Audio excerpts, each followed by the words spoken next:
نحمده ونستعينه ونستغفره ونعوذ بالله من شرور أنفسنا ومن سيئات أعمالنا من يهده الله فلا مضل له ومن يضلل فلا هادي له وأشهد أن لا إله إلا الله وحده لا شريك له وأشهد أن محمدًا عبده ورسوله أرسله بالحق بشيرا ونذيرا وداعيا إلى الله بإذنه وسراجا منيرا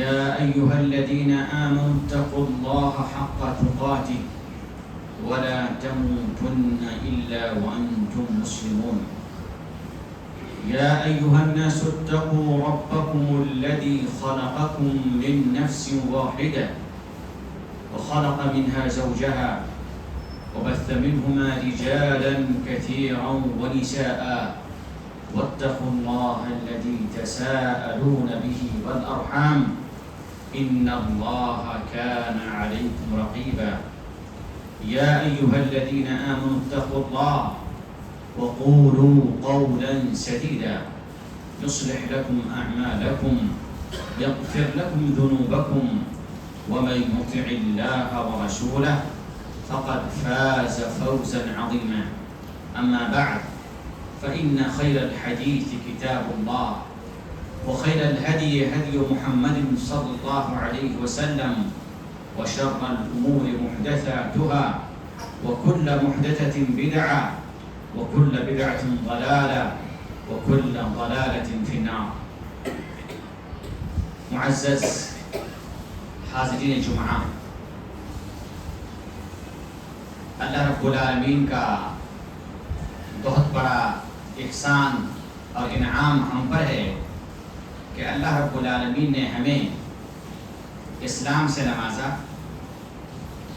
اور اس اسلام سے نوازا جس اسلام نے ہمیں دنیاوی ترقی کے ساتھ ساتھ اخروی ترقی کا بھی راستہ دکھایا، بلکہ اسلام کا مطمع نظر یہ ہے کہ انسان آخرت میں کامیاب اور کامران ہو جائے، بھلے دنیا میں اس کو کامیابی نہ ملے، یہی مطلوب ہے، لیکن اگر دنیا میں بھی کامیابی مل رہی ہے فبہا و نعمت، یہ بہت اچھی بات ہے۔ اور اسی لیے اللہ رب العالمین نے قرآن مجید میں ہمیں اور آپ کو جو دعا سکھلائی ہے وہ یہ ہے کہ مومنوں، تم ہمیشہ یہ دعا کرو، ربنا آتنا فی الدنیا حسنہ وفی الآخرۃ حسنہ وقنا عذاب النار۔ اور اس دعا کو رب کائنات نے اپنے مقدس گھر خانہ کعبہ میں جب آپ رکن یمانی اور حجر اسود کے درمیان پہنچے، اس وقت رسول اللہ صلی اللہ علیہ وسلم نے یہ دعا پڑھنے کا حکم دیا تاکہ ہماری دعا قبول ہو اور ہم دنیا میں اور آخرت میں دونوں جگہ کامیاب رہیں۔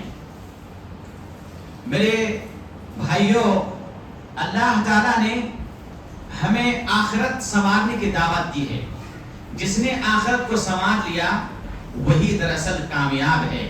کامیاب وہ نہیں جسے دنیا کے لوگ کامیاب کہتے ہیں، بڑا کہتے ہیں، معزز سمجھتے ہیں اور اس کے مقام و مرتبہ کی قصیدے کہتے ہیں، اصل میں وہ بڑے نہیں ہیں۔ اللہ رب العالمین نے فرمایا فَمَنْ زُحْزِحَ عَنِ النَّارِ وَأُدْخِلَ الْجَنَّةَ فَقَدْ فَازَ، جسے قیامت کے دن جہنم کی آگ سے بچا لیا گیا اور جنت کا راستہ دکھا دیا گیا، حقیقت میں وہی کامیاب ہے۔ اس کے علاوہ سب خائب و خاسر ہیں اور سبوں کی محنتیں، سبوں کی تگودو اور سبوں کی جد و جہد بے سود ہے، بیکار ہے اور رائگاں ہیں۔ اللہ رب العالمین نے ہمیں آخرت طلب کرنے کا حکم دیا، کبھی عبادات کے ذریعے سے، اور وہ عبادات بھی مختلف طرح کے ہیں۔ کچھ عبادات ہوتے ہیں بدنی، جس کا تعلق جسم سے ہے، اس میں مال خرچ کرنے کا کوئی آپشن نہیں ہوتا. جیسے نماز میں پیسہ خرچ کرنے کی ضرورت نہیں ہے. آپ آئیں اور اللہ کے واسطے تکبیرہ تحریمہ کہتے ہوئے سلام تک نماز پڑھیں. اسی طرح سے صوم کا مسئلہ ہے, روزے کا مسئلہ ہے. اس عبادت کا تعلق بالکل بدن سے ہے.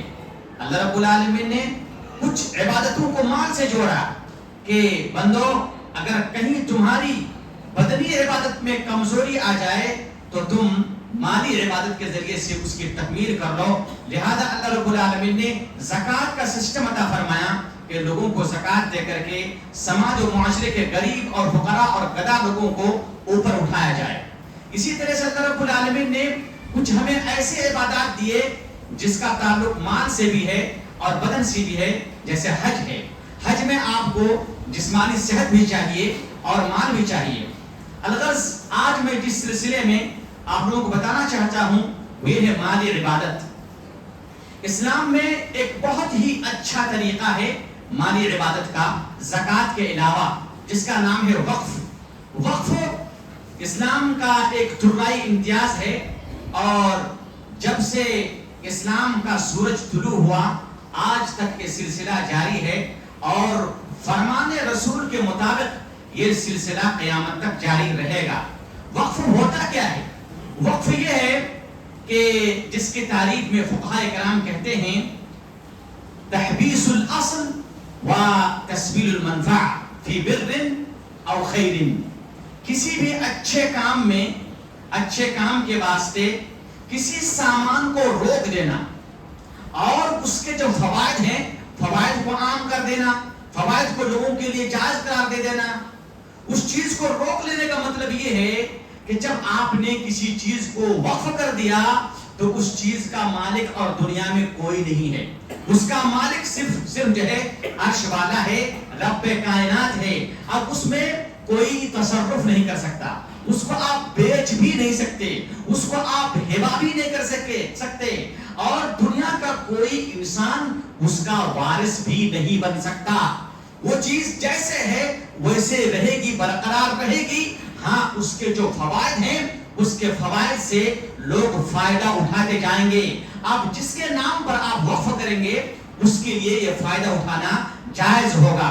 اور اللہ رب العالمین نے قرآن مجید میں ہمیں مختلف الفاظ میں اس طرح کے اوقاف کی دعوت دی ہے. اللہ تعالیٰ نے فرمایا وَمَا تَفْعَلُوا مِنْ خَيْرٍ يَعْلَمُهُ اللَّهُ.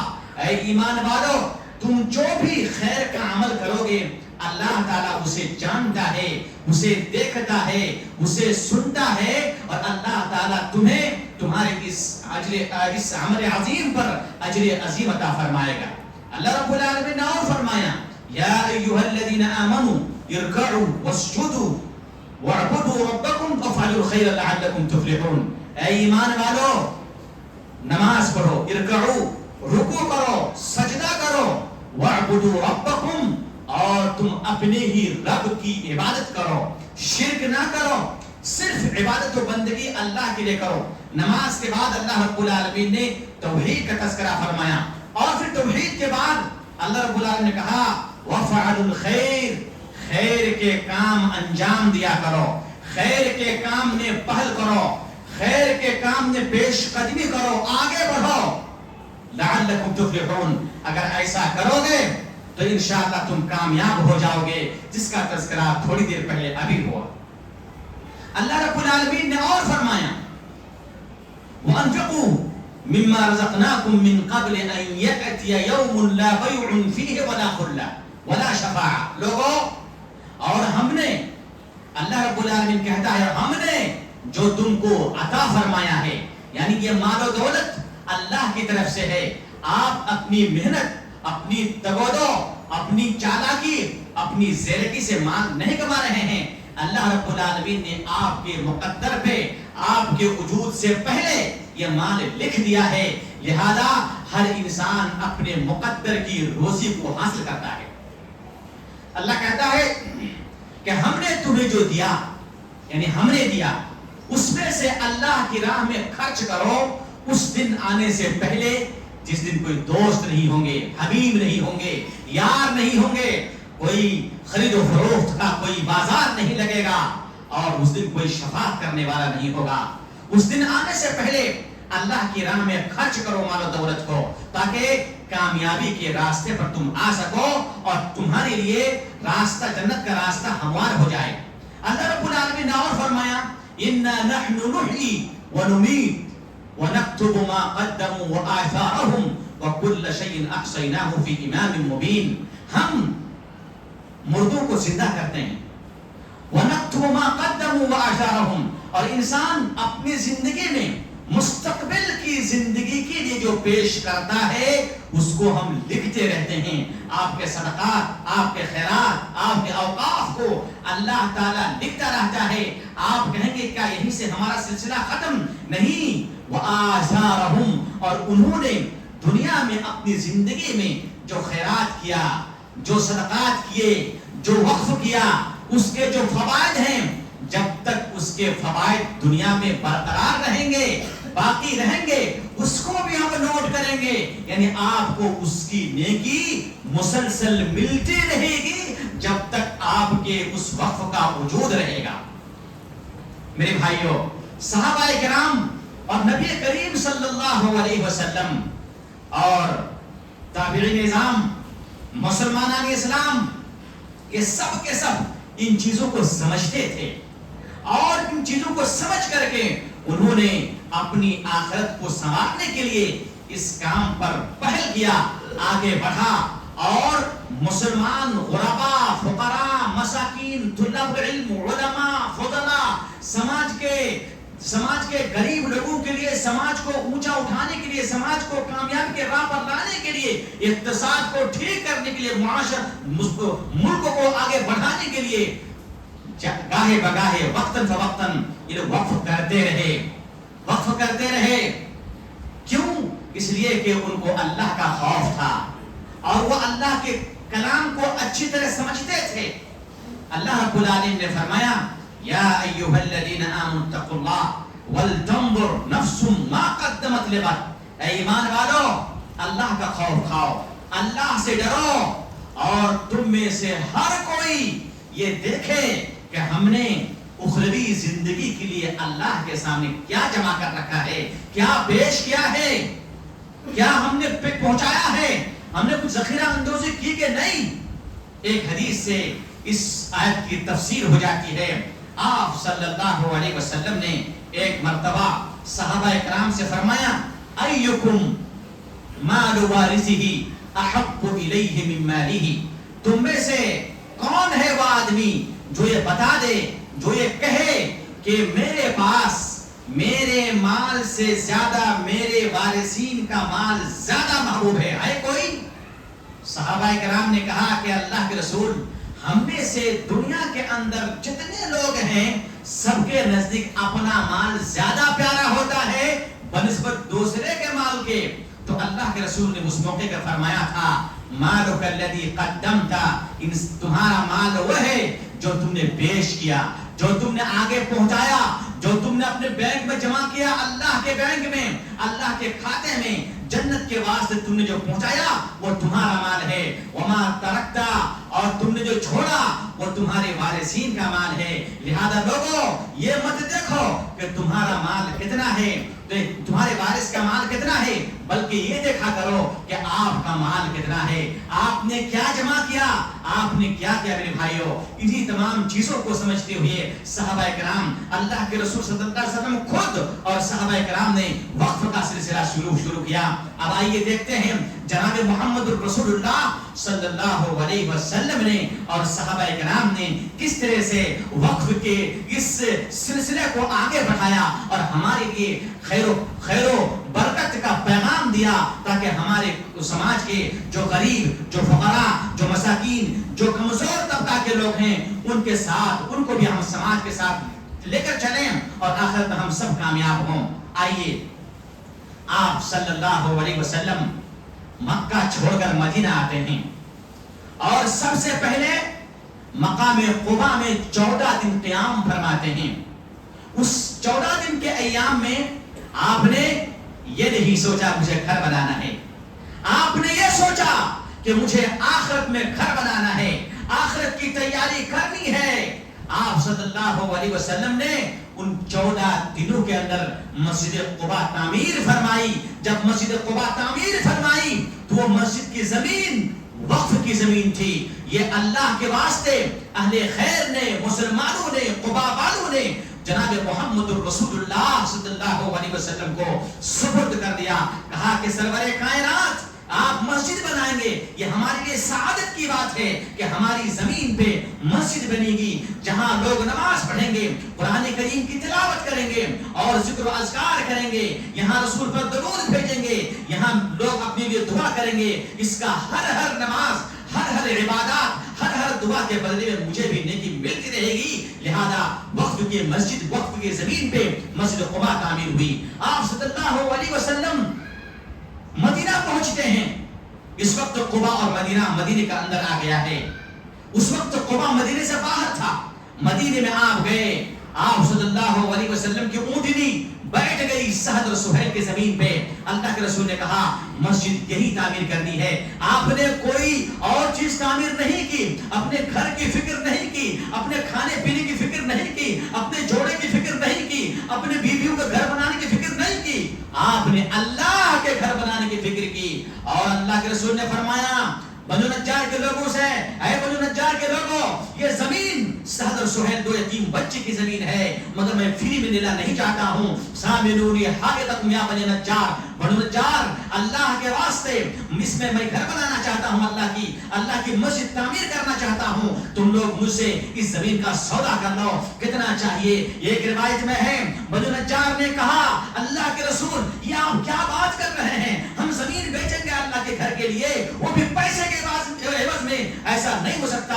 لا نطلب ثمنہ الا الی اللہ. اے اللہ کے رسول ہم تو اس زمین کی قیمت اللہ سے چاہتے ہیں، آپ سے نہیں چاہتے ہیں. زمین وقف ہے، زمین وقف کر دے رہے ہیں ہم، لیجئے مسجد تعمیر کیجئے اور اس مسجد میں جتنے لوگ نماز پڑھیں گے. میرے بھائیوں آج وہ مسجد جس میں ایک وقت نماز پڑھنے کا ثواب دیگر مسجدوں میں 1000 نماز پڑھنے کے برابر ہے، جہاں دنوں رات لوگ بھیڑ لگائے رہتے ہیں، نماز، تہجد، نفل، قرآن کی تلاوت، حدیث و قرآن کے دروس لگے رہتے ہیں. ذرا اندازہ کیجئے وقف کرنے والے کو کتنی نیکیاں ملتی ہوگی. میرے بھائیوں آپ صلی اللہ علیہ، ایک روایت میں ہے کہ اللہ کے رسول نے ان 2 یتیم بچوں کو پیسہ چکا دیا. اگر چکا بھی دیا پھر بھی وقف ہے.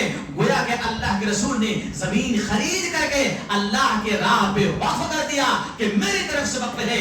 چاہے وہ زمین اللہ کے رسول کی طرف سے وقف ہو یا ان بچوں کی طرف سے وقف ہو، وقف ہے. وقف کا ثبوت اسلام کے اندر موجود ہے. میرے بھائی آپ صلی اللہ علیہ وسلم کو مدینے میں 7 باغ ملے. مخیرت یہودی تھے، وہ کہا کرتے تھے، حالانکہ اسلام نہیں لائے تھے لیکن اللہ کے رسول سے ان کا اچھا تعلق تھا. وہ کہا کرتے تھے اگر میں مر گیا تو میری سارے باغ محمد کے حوالے ہے. ہوا کیا؟ احد کی لڑائی میں وہ یہودی مارے گئے.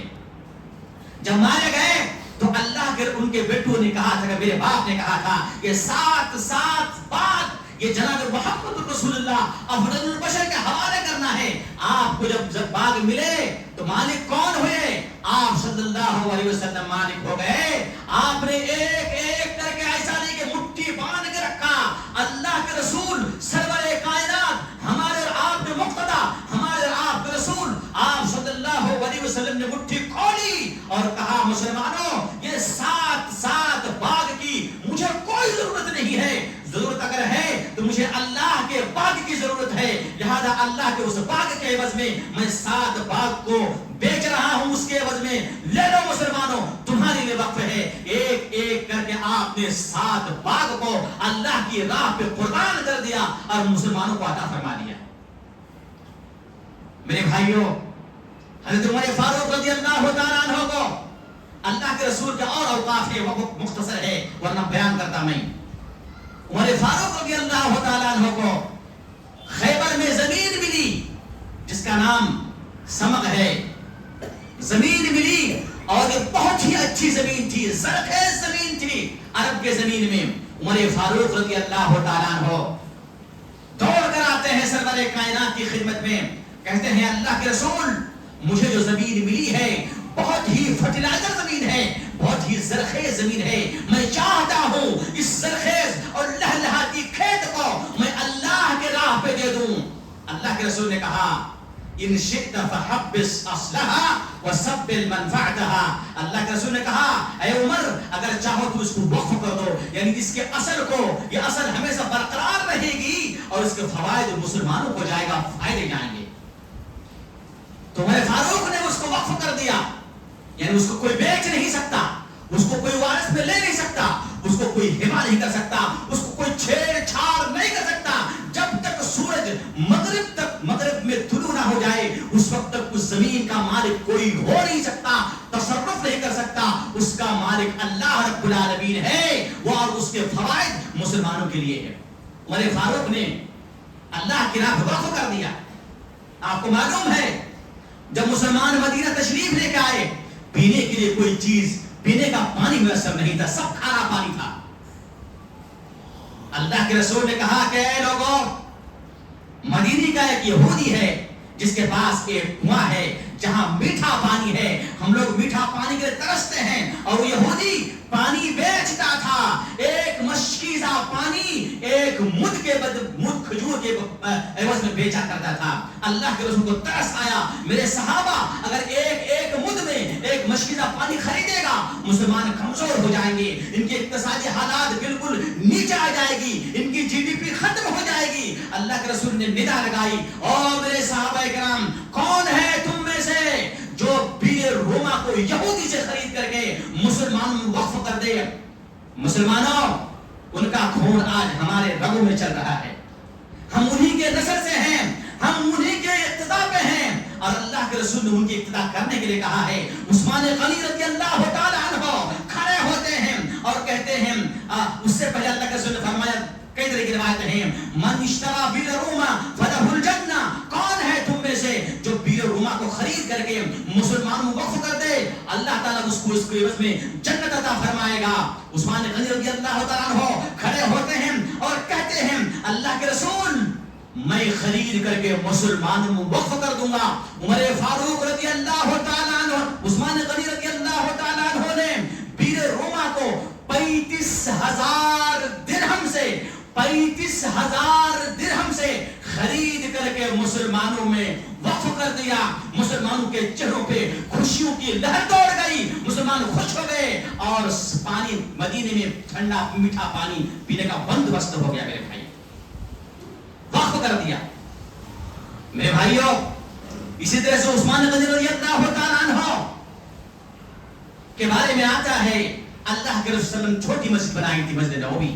جب مسلمانوں کی تعداد بڑھتی گئی، مسلمانوں کی جگہ نہیں ہو رہی تھی مسجد میں، آپ نے فرمایا کون ہے جو اس اللہ کی گھر کی توسیع کے لیے مسجد کے اگلی والی زمین خرید کر کے اللہ کے نام پہ وقف کرے گا؟ عثمان غنی رضی اللہ تعالیٰ عنہ کھڑے ہوتے ہیں اور کہتے ہیں اللہ کے رسول، میں اس کام میں سب سے پہلے، میں دنیا میں مال و متاع کی مجھے ضرورت نہیں، مال و متاع کی ضرورت تو مجھے جنت کے واسطے چاہیے. لہذا عثمان غنی رضی اللہ تعالیٰ عنہ نے 25,000 درہم میں، گھر میں جوڑ لیجئے گا، 25,000 درہم میں اس زمین کے ٹکڑے کو خرید کر کے اللہ کے نام پہ حوالے کر دیا. یہ وقف ہے، اس زمین کو کوئی بیچ نہیں سکتا، اس زمین کو کوئی خرید نہیں سکتا، اس زمین کو کوئی غلط استعمال کر نہیں سکتا، اس کو وراثت میں تقسیم نہیں کر سکتے. میرے بھائیوں، ہماری اسلامی تاریخ میں اوقاف کے بہت روشن مثالیں موجود ہیں. اللہ رب العالمین سے دعا ہے کہ پروردگار عالم تو ہم تمام کو اوقاف کی اہمیت کو سمجھنے کی توفیق عطا فرما. اقول قولی ھذا واستغفر اللہ لی ولکم ولسائر المسلمین فاستغفروہ.